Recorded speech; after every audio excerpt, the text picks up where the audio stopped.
Jamoat yetakchilari bo'lmish Mingdao Wang, Jon Sung va Watchman Neelarlar Ixtuan qo'zg'oloni davrida azoblanayotgan masihiylar qoni to'kilayotgan bir paytda tug'ildilar.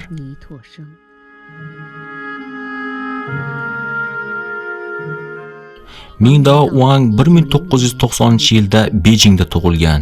20 yoshidan boshlab u xushxabar tarqatish xizmatini boshlagan. 27 yoshligida u ruhiy ozuqa jurnaliga asos soldi. 1955-yilda u iymondan qaytishni rad etganligi uchun qamoqqa olindi. Qamoqxonada doimiy so'roqlar va qiynoqlardan charchagan bir paytda uni iymondan qaytganligini ko'rsatuvchi hujjatga qo'l qo'yishga majbur etishdi. Ozodlikka chiqqan Mingdao Wang o'zidagi ichki tinchlikni topa olmadi. U qayta o'zini hukumatni qo'lga topshirib, qamoqqa rafiqasi bilan qaytib bordi. Bu safar umrini oxirigacha. 20 yil o'tgach 1977-yilda Wang xonim ozodlikka chiqdi. Mingdao Wang ozodlikka chiqishdan ko'ra o'lishni afzal topdi. Lekin 2 yildan so'ng uni aldab, qamoqxonadan chiqarib yuborishdi. 直到2年后，官方将他骗了出来。 Men qorong'ilikda yashasam ham, Xudovand mening nurim. Men Xudoning g'azabiga chidashni istayman, chunki men uni xafa qildim. Mingdao Wang va uning rafiqasi 1991 va 1992 yillarda olamdan ko'z yumishdi. Jon Sung 1901-yilda tug'ilgan. 1926-yilda u Amerikada o'qib, kimyo fani bo'yicha o'zining doktorlik unvonini oldi. So'ngra u Nyu-Yorkdagi ruhshunoslik seminariyasiga o'qishga ketdi. Seminariya boshlig'i Sungning aqli joyida emas deb o'ylar edi. U 193 kunga qulflab qo'yilgan edi. Yetimxonada Sung Injilni boshidan oxirigacha 40 marotaba o'qib chiqdi. Kechroq u Xitoyga ketayotganida yo'lda Tinch okeaniga oltin kalitni tashlab yubordi. Bu kalitcha uning doktorlik unvonini bildiruvchi ramziy belgi edi. Aqldan ozgan Sung deb tanilgan Jon Sung keyingi 17 yil ichida kuchli alanga kabi butun Xitoy va Janubiy Osiyo bo'ylab xushxabarni tarqatdi. 1944-yilda 43 yoshligida Sung olamdan ko'z yumdi.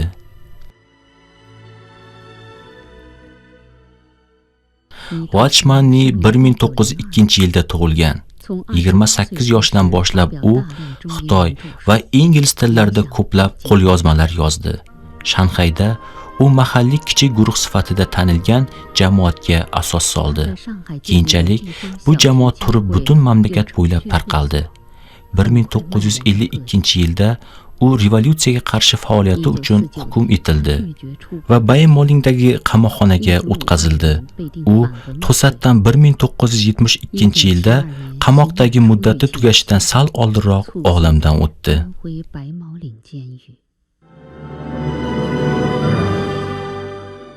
Yuqoridagi kishilarning uchalasi ham Ixtuan qo'zg'oloni davrida tug'ilib, keyinroq Xitoy masihiy jamoatlarining asoschilariga aylandilar. 20-asrning oxirida qo'g'illar bo'roni qanchalik avj olmasin, masihiylikni Xitoydan butunlay ildizi bilan qo'porib tashlashni iloji yo'q edi. Binobarin, u Tang Ming va Qing ajdodlari davridan mavjud edi.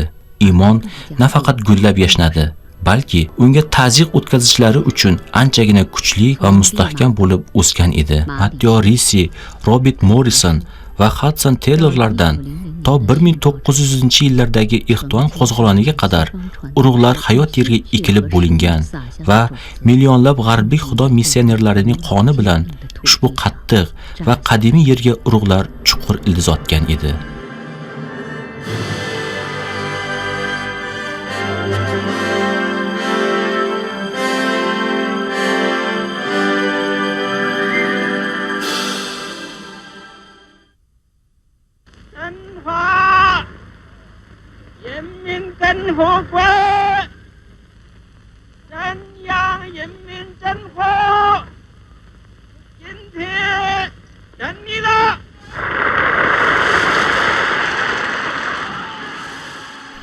...1949-yilda Xitoyning asosiy hududi ustidan hukmronlikni qo'lga olgan Xitoy Kommunistik partiyasining a'zolari mukkasidan ketgan dahriylar edi. Konstitutsiyada e'tiqod erkinligi tan olinsa-da, biroq kommunistik partiyaning yashirin maqsadi dinlarni cheklash, o'zgartirish va oxir-oqibat butunlay yo'q qilish edi. 1949-yildan to 1953-yilgacha kamida bir necha minglab masihiylar o'ldirilgan va 10 minglab masihiylar qamoqqa tiqilgan edi. Bu dahshatlar ro'y berayotgan bir paytda bosh vazir Ziho Enlay Wu Uzongni bir nechta uchrashuvlarga taklif etdi. Ular 3 shiorlik vatanparvarlik harakatiga asos solishga kelishib oldilar. Bu narsa masihiylarni hukumat tomonidan boshqariladigan shior hukmronligi, shior ta'minlovchi va shiorni tashviqot qiluvchi 3 shior jamoatiga qo'shilish majburiyatini yuklar edi. Bu narsaning maqsadi barcha masihiylarni kommunistik partiya tomonidan to'liq nazorat ostiga olishni ko'zlar edi. Men 3 shiorlik vatanparvarlik harakatiga qo'shilishni rad etganim uchun qamoqxonaga tushganman. Men mamlakatimni juda sevaman. Mening talabalarim Xitoydagi eng yaxshi pianino chaluvchilari hisoblanadilar. Ularning ba'zilari hattoki ijro etish uchun chet elga chiqishgan va ularni hamma joyda juda yaxshi qabul qilishadi. Men hech qanday qonunga xilof ish qilmaganman, lekin shunga qaramasdan hukumat meni hukm qilishni istadi. Yagona sabab meni xushxabar tarqatganim va 3 shiorlik jamoatiga qo'shilishni rad etganimdir. Men 3 shiorlik harakatining yetakchilaridan biri Wu Yazongning yaqin do'stlaridan bo'lganman. Biroq u mendan yetakchilikka a'zo bo'lishni so'raganda men juda hayron bo'ldim. Mening javobim meni to'ppa-to'g'ri qamoqxona yoki mehnat lageriga olib borishni bilsam-da, rad javobini berdim. Men barcha oqibatlarni o'ylab chiqdim. Chindan ham 1956-yil 28-may kechki payt militsiya va milliy xavfsizlik xizmatidan odamlar kelib, meni olib ketishdi. 1955-yil 14-sentyabrda men umrimda birinchi marta qamoqxonaga jo'natildim. Men u yerda 16 oyni o'tkazdim. 1958-yilda men 20 yillik qamoqxona jazosiga hukm etildim. Men 1978-yilgacha ozodlikka chiqarilmadim. Men 1960-yilda birinchi marotaba qamoqqa tushdim. O'shanda menga 3 shiorlik harakatga qo'shilishda bosh tortdi degan ayb qo'yilgan edi. Nima uchun bu xushxabar elchilari davlat tomonidan nazorat qilinib turiladigan 3 shiorli jamoatga qo'shilishdan ko'ra qamoqqa tushishni afzal ko'rdilar? Biz bilamizki, jamoatning boshi Iso Masihdir. Siyosat va din alohida bo'lishi kerak. Siz ularga aralashishni istaganingizda jamoat ahvoli yomonlashadi va u siyosiy qurolga aylanadi. Ular shuningdek Wu Yazong va 3 shiorli jamoatning boshqa yetakchilarining iymoni haqida jiddiy savol-javoblar o'tkazishdi. Bir kuni kechki ovqat paytidagi suhbatlarning birida men Wu Yazongdan u Iso ko'rsatgan mo'jizalar haqida nima deb o'ylashini so'radim.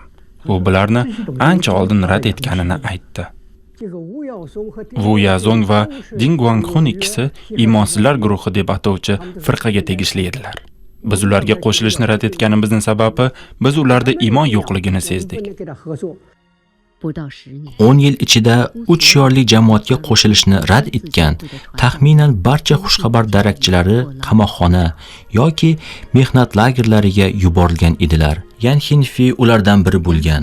U 1957-yilda Shanxay musiqa akademiyasini tamomlagan va hibsga olingan paytda 27 yoshda bo'lgan.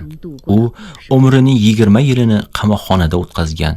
U hibsga olingan kechada uning otasi og'ir kasal edi. Mening dadam allaqachon uxlashga yotgan edi. Men u bilan xayrlashgani bordim. Men onamdan ham so'radim. Biz doim uydan chiqishdan oldin ibodat qilar edik. Bir politsiyachi mening oldimda, ikkinchisi onamning oldida turar edi. Onam Xudodan meni asrashini va men haqida o'zi g'amxo'rlik qilishni yolvorib so'rab, qizimga rahming kelsin, uni tinchlikda olib ketib va sog' salomatlikda qaytishga yordam bergan. Xudoyim doim uning oldida bo'lgan. Shundan so'ng men uydan ketib mehnat lageriga ketdim.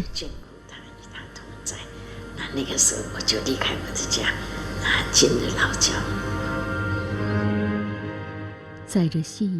Iymonning qahradon qishi davomida yer muzlab qotgan edi, biroq don o'lmagan edi.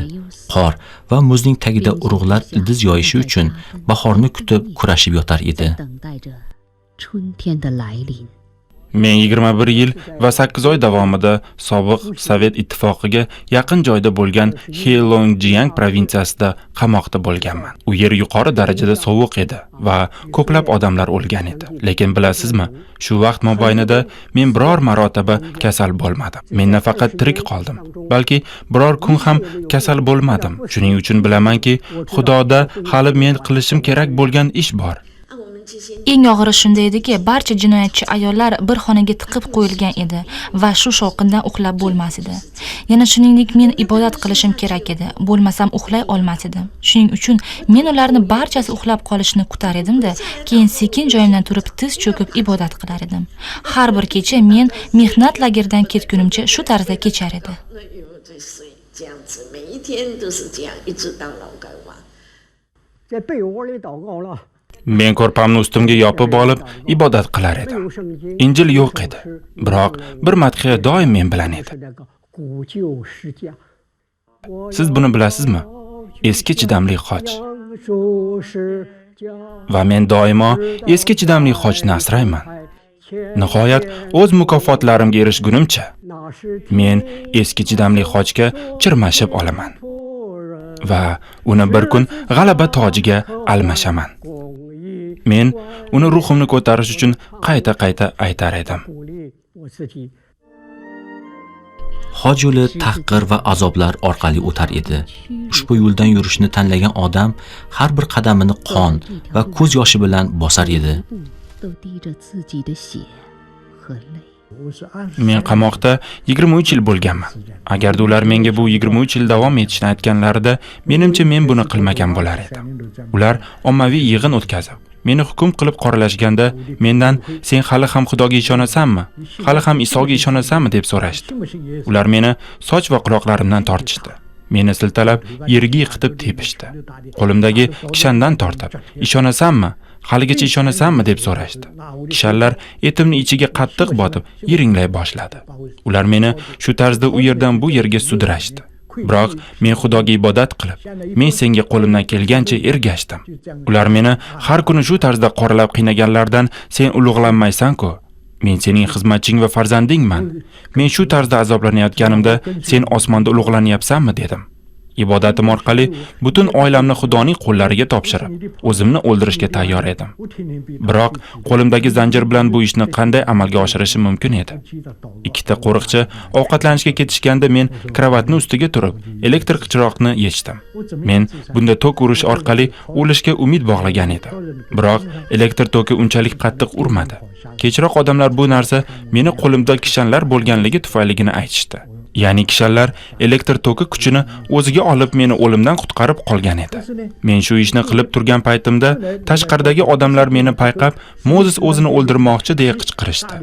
Hukumat ishchilari meni chaqirib, menga ma'ruza o'qishdi. Sen hukumatni qo'rqitmoqchi bo'lyapsanmi? Sen o'zingni o'ldirib, hukumatni qora qilib ko'rsatmoqchisan-a? Kechasi men Xudoga tavba qildim va dedim: "Osmondagi Otajon, men sening ulug'ligingdan yiroqlashdim. Men bu ishni mehnat lageridagi 12 yil azob va qiynoqlardan qiynalib ketganimdan qildim. Nima uchun men oxirigacha sening qudratingga suyana olmadim? Men sening inoyatingga arzimayman. Ey Xudoyim, meni kechir." Men shunda Xudo menga gapirganini eshitdim. "Bolajonim, mening inoyatim senga cheksizdir. Bolajonim, mening inoyatim senga cheksizdir." Va 3-marta u juda ham sokin ovozda "Inoyatim senga cheksizdir" dedi. Xudovand meni asradi va u tufayli men bugun tirik qoldim. Minglab masihiylar hoj nomi uchun qamoqxonada azob chekayotgan bir paytda qamoqxona tashqarisidagi quvg'in bo'roni yanada avj olgan edi. 1958-yildan keyin hukumat ko'plab jamoatlarni birlashtirish bahonasida yopib tashladi. Bejindagi 66 ta jamoatdan faqatgina 4 tasi ochiq qoldi. Shanxayda 204 ta jamoatdan faqatgina 8 tasi qoldi. Gungjonda 55 ta jamoatdan bittasi qoldi xolos. Hamma quvg'inlar yoppasiga kelgani tufayli Xitoy jamoati so'lishni boshlayotgandek edi. 中国教会一片凋零。